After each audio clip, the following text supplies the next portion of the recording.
Tensions between Cambodia and Thailand are once again pushing Southeast Asia toward uncertainty as a fragile border ceasefire struggles to hold. What began as territorial disagreements has now evolved into one of the region's most dangerous geopolitical flashpoints, forcing neighboring countries and ASEAN leaders to step in before the situation spirals further out of control. In recent weeks, diplomatic activity has intensified as regional governments attempt to calm the growing crisis. At the center of those efforts is Philippine President Ferdinand Marcos Jr., who has taken an increasingly active role in trying to ease tensions between the two neighboring nations. The border dispute between Cambodia and Thailand is not new.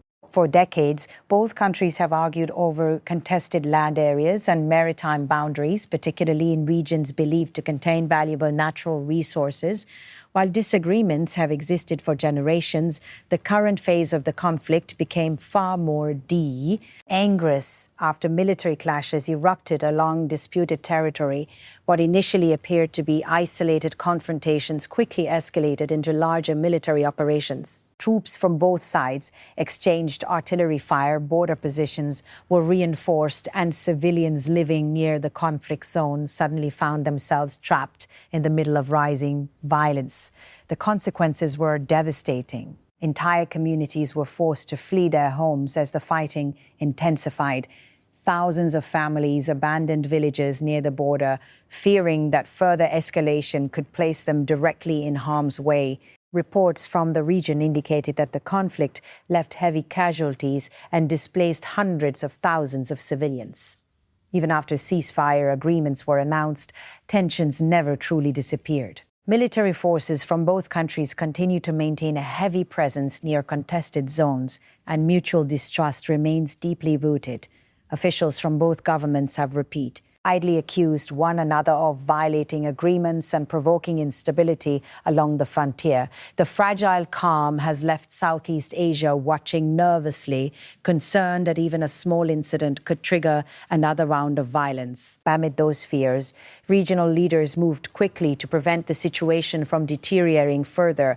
ASEAN discussions brought senior officials together in an attempt to restore communication between Cambodia and Thailand. The meetings were viewed as a critical opportunity to reduce tensions and avoid a wider regional crisis. During those discussions, Thailand's Prime Minister Anutin Charnvirakul emphasized the human cost of conflict and warned against allowing tensions to escalate further. Thailand and Cambodia are two neighboring countries. It is best that we avoid conflict. It only brings losses and suffering, he said. The statement reflected growing concern across the region that another military confrontation would not only devastate border communion ties, but also destabilize Southeast Asia at a time when the region is already dealing with multiple economic and security challenges. The conflict has become increasingly complicated because it is no longer limited to disputed land territory alone. Economic and maritime tensions have also started fueling the crisis. One of the biggest developments came after Thailand officially cancelled a long-standing agreement with Cambodia regarding joint offshore energy exploration. The agreement had existed for roughly 25 years and was originally intended to help both countries cooperate over maritime resources in disputed waters. The cancellation immediately sparked concern because the deal had long been viewed as one of the few remaining diplomatic bridges between the two governments. Thai officials defended the move by arguing that the agreement had failed to deliver meaningful progress after decades of negotiations.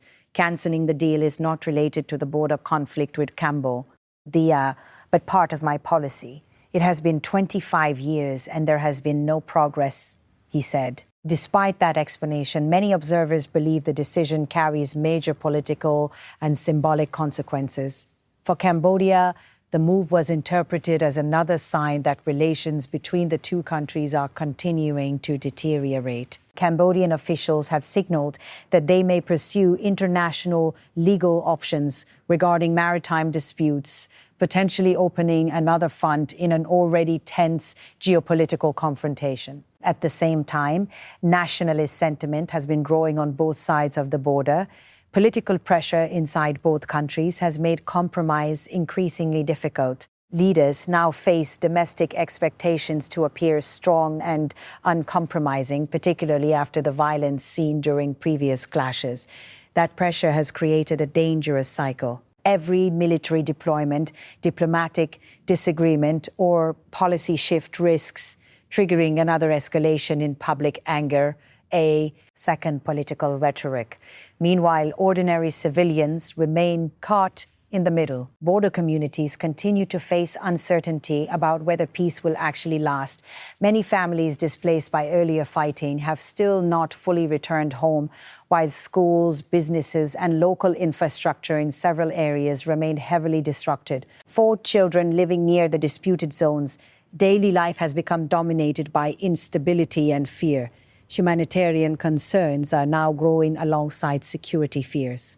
Aid organizations have warned that prolonged displacement and continued military tension could create lasting economic and social damage for affected communities. Many families have already exhausted savings after months away from work and normal economic activity. The psychological toll has also become severe.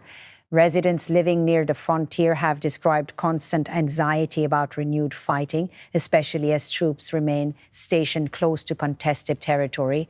Cambodia has responded to the deteriorating security environment by moving toward stronger military preparedness.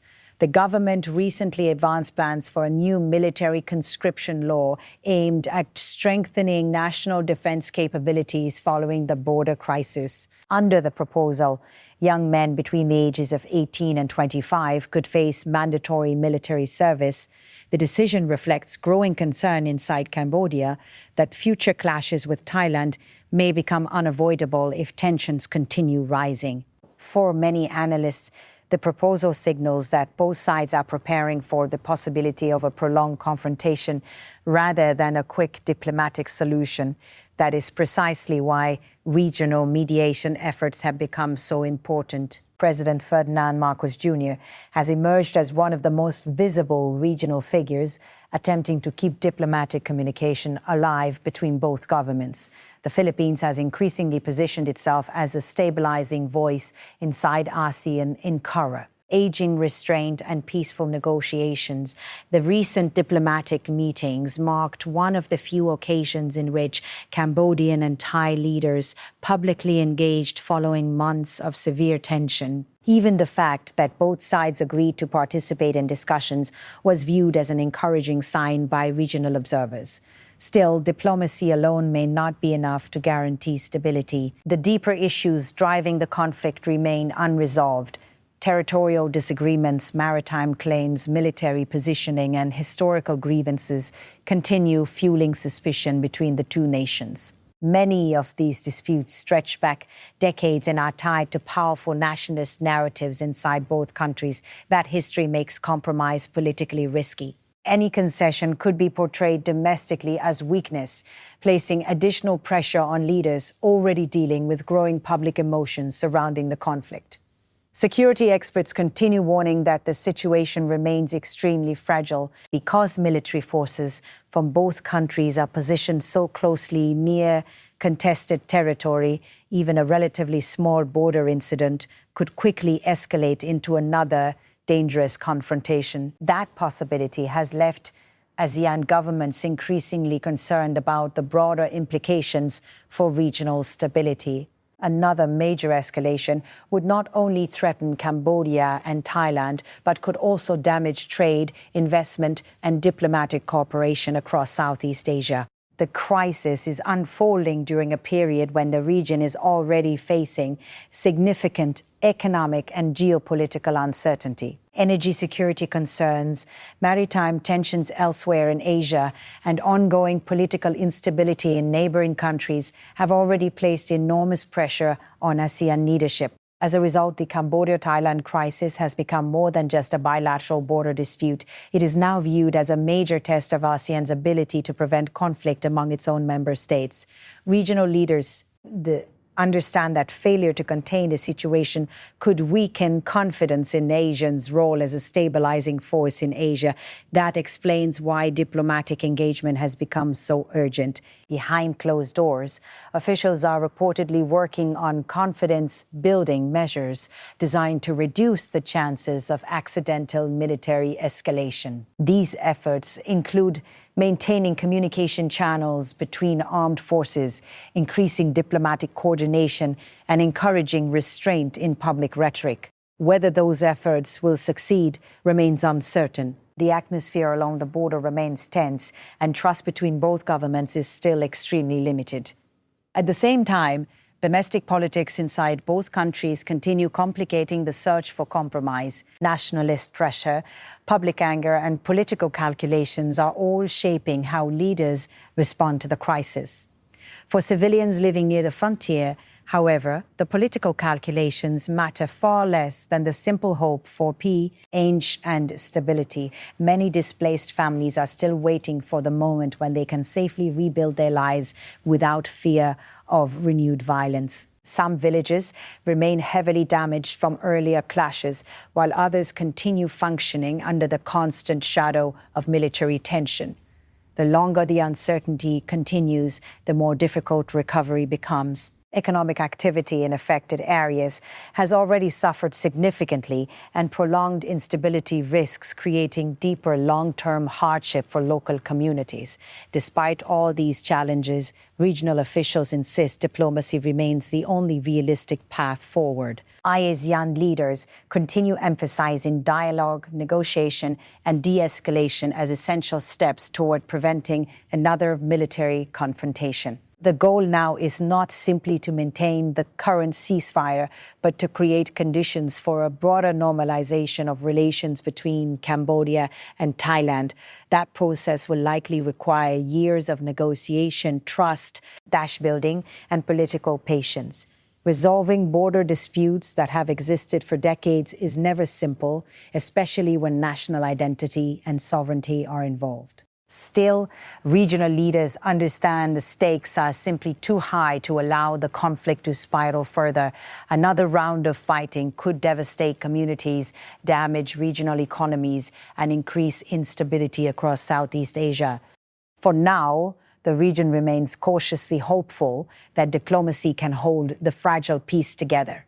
But beneath the surface, tensions remain dangerously close to boiling over once again. As negotiations continue and military forces stay positioned near disputed territory, the world is watching closely to see whether Southeast Asia can avoid another major conflict. The coming months may determine whether diplomacy succeeds in preventing escalation or whether the Cambodia-Thailand border crisis enters an even more dangerous chapter.